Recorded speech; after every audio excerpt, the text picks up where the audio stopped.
hospital clowns at London Hospital by Bayo Oluwasami. Loving these titles. I mean, it says 2 hospital clowns at London Hospital. Let's say hospital clowns are used to lessen pain of children and adolescents admitted to hospital with acute and chronic conditions. Studies show that children and adolescents who are in the presence of hospital clowns, either with or without a parent present, reported significant less anxiety during a range of medical procedures, as well as improved psychological adjustment. Hospital clowns also reduce stress, fatigue, pain, and stress. Recently, General Muhammad Buhari and Alhaji Bola Ahmed Tinubu were special clowns at a London hospital purported to be receiving treatment for undisclosed ailments.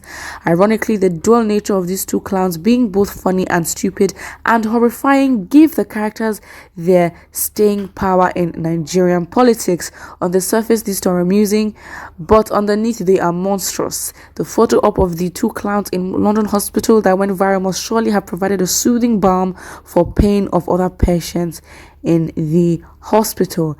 Here's the underlying truth about these 2 clowns that pose incredible grim reality. Buhari was a military dictator. He had the opportunity to improve the country's healthcare system by building a first-rate hospital well equipped and staffed. When he was military head of state, he failed to do so. One of his campaign promises was to end overseas medical treatment for Nigerians. Another opportunity came knocking as president. Again, he failed to seize the opportunity to revolutionize healthcare system in the country. 6 years into his second term, no new hospitals were built. In fact, the existing ones have become cowsheds, while in London hospitals, doctors back home embarked on nationwide strike. Nigerians were dying like flies because they didn't have access to doctors. The second clown, Alhaji Bola Ahmed Tinubu, was Lagos State governor for 8 years. He didn't do anything about the sordid state of healthcare in the state. Like Buhari, he built no new hospitals. Existing ones were not equipped. You can easily mistake them for animal hospitals. As clowns, the 2 are sick morally, physically, and spiritually than just being a synonym for fools, as evidenced by making London Hospital their permanent second homes. The 2 clowns with 6 smiles and grinning teeth felt special by displaying their clownish foolishness when millions of Nigerians are dying daily of preventable and treatable diseases, while they see themselves as enjoying first-class and medical treatment abroad. The civilized world sees them as shameful, tragic figures leading Africa's most populous country. God, what the hell is wrong with these 2 toddlers? Fantastically written, very much engaging, creatively written, and the use of clownery at its finest, and very just impressive all around. Someone here says they are trying to be loyal to their doctors abroad. Look at them smiling. Actually, oh God, it's actually sad. Very, very, I can't even begin to describe how sad this is. And it's scary. It is very scary because it's what was the thing? I've forgotten what it is. But these people are smiling, but then they have the most, as the writer said, they are monstrous under that smile because of what they've done in government. Nothing.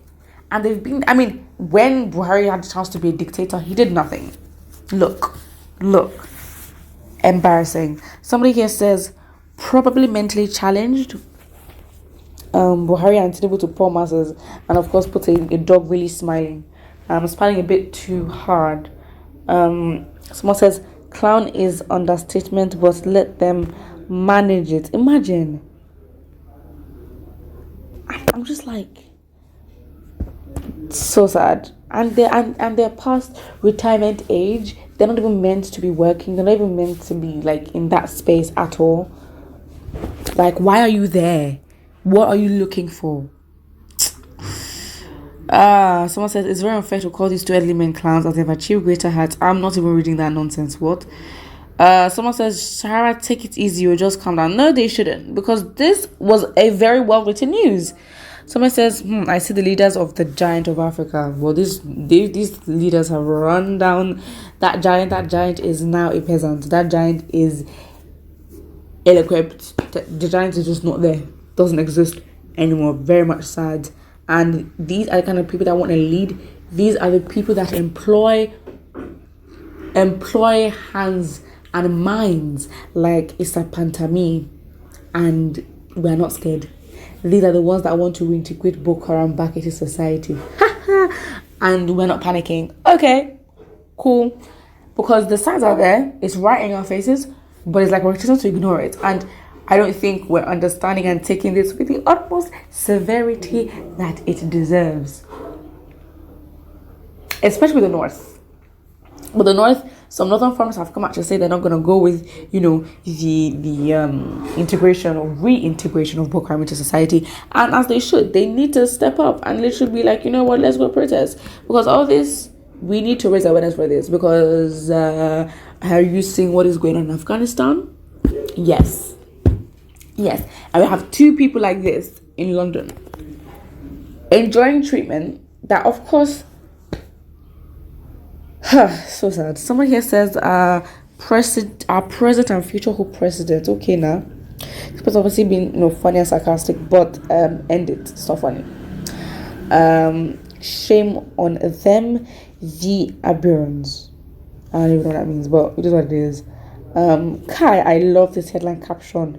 2 clowns, but they are though, and it was so well written that